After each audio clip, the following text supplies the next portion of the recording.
sida caadiga ah dumarka marka la guursado bilooyin kadib waxa ay la soo baxaan dabeecadaadu adag iyo sidoo kale dhaqan qalabsan taa oo ay dadku u yaqaanaan marxaladda walaaca ragga oo ay inta badan marxaladdan fahansaneen una adkaysi waayay dhaqamada gabadha markay xilligan gasho ayaa sababa in reerkaas lagu kala tago sidoo kalena waxay arrintaani saameyn ku yeelatay ama ay badisaba qoys burbur ku yimaada bulshada Soomaalida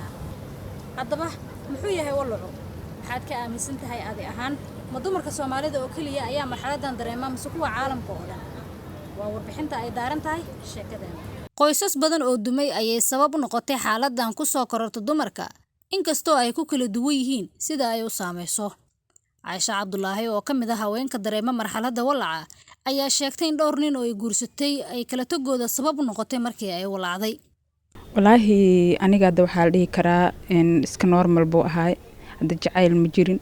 nacayb hadda saa'idna ma jirinin laakiin gobolkooda waaba ku kala tagnay waa taas way dhacdaa laakiin macnaha waxaa imaanayso in dabeecaddu ka guurto xanaaq fara badan oo ma arkin oo qofkii aadan hadal u dul qaadan karinin qofkuna ma ogta qof bini'aadan waa dabeecadii oo horkaaga barto ka raadinaa soo maahan aadina ma u dul qaadan kartid taas marka dagaal baa imaanaya meeshaas dagaal marka imaanayso qofkiina uu ku dareensanayna jirto adigina mararka gobol xitaa inaad is dareensaneen laakiin si kale adiga aad markaas isla saxan tahay saameynta ugu weyn ee kalifta marxaladdan waxa ay ku dhacdaa ragga qaba dumarka qaarkood marxaladdan haweenka waa ay kula tacaalaan halka kuwa kalena ay ku kala tagaan xaalad iska hawl badan weeyaan marka waagi hore ma aaminsanaan jirno ma ogeyn laakiin dib baan ka ogaaday reer mayga burbur laakiin way iga burburi gaadhay marka markii dambe waa dad waaweyn ay sheegay markii dambe xaalka waa fahmay xaalka waa dishii xaalad badan ku soo maraya mararka qaar dagaal meesha ka bilaabanay iyadoo xaalku nabad yahay dagaal lagu bilaaba mararka qaar guriga laga fur waaya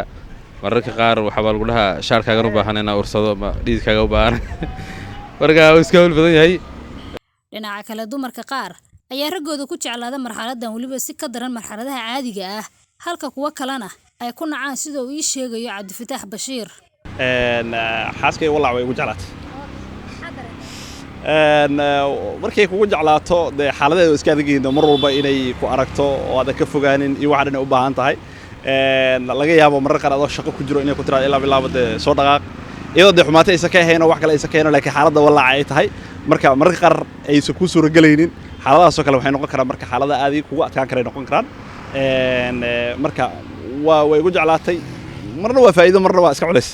sidoo kale haweenka ayaa marka ay xaaladdan ku jiraan halis caafimaad galiya naftooda iyagoo quuto waxyaabahan u wanaagsaneyn inkastoo iyaga ayba faa'iido mooye dib u arkaynin waxaana ka mid ah dhuxusha ciidda barafka iyo sidoo kale cusbada taa oo halis caafimaad oo weyn ku keeni karta hooyada ku jirta xilliga uurka mar kale hooyo Caasho oo marxaladdan ku jirta iminka ayaan weydiiyay waxa ay ka faa'iido waxyaabahan ay isticmaasho walaahi abaayo horto caafimaad ahaan ma roono oo hadda caafimaad ahaan ma roono laakiin maahan nafteeda jecel qado casho quraac intaaba waa ka dhigtaa faad waliba waxaan jeclahay waqtiyaasha aan cunto cuno ma faad marka waxyaabo oo naftu jecesha waay laakiin caafimaad ahaan waxay leedahay wadna garaac saa'id ay leedahay waxay leedahay wareer bay leedahay ma fiicno teeda kaleeto ciidda sidoo kaleeto waxay leedahay ayaduna sidoo kale xanuunay leedahay kulli laakiin anigu waan jeclahay Dr. Samiira Cabdullaahi Bootaan oo ka mid ah bahda caafimaadka ayaan weydiiyay dhibaatada ku imaan karta dumarka uurka leh isticmaala waxyaabahan kor ku soo sheegay hooyada uurka leh dhibaatooyin fara badan u keeni karaan marka waxyaabahan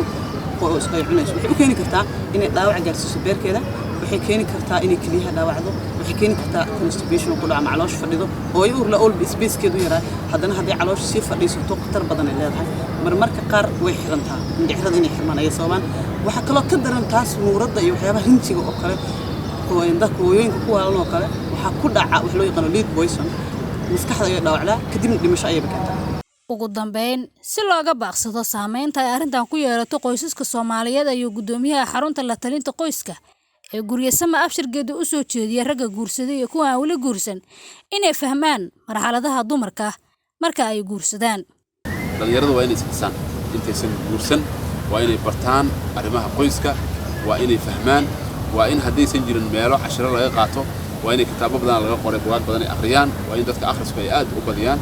waa in waalidiintoodii way aragga ahaa way joogga ahaa ay la tashtaan haddii xitaa waalidku mashquulsan yahay intaysan noloshan gelin nolosha qoysku wax sahlan ma guri la dhisaayo la maareynayo la dhaqaayo wax sahlan ma heblayaa guursatay looma guursan karo hebelaa guursadana looma guursan karo nolol mas'uuliyad waaye nolosha guurka waa arrin u baahan in wax badan laga fahmo oo runtii laga ogaado inkastoo aysan jirin daraasad rasmi ah oo lagu ogaan karo saameynta ay qoysaska ku yeelatay marxaladan haddana dad badan waxay rumaysan yihiin in marka laga yimaado dhaqaale darrada mararka qaar sababta burburka reeraha ay tahay marxaladda walaaca tan ugu weyn xamdi mahadiiriye warbaahinta qaranka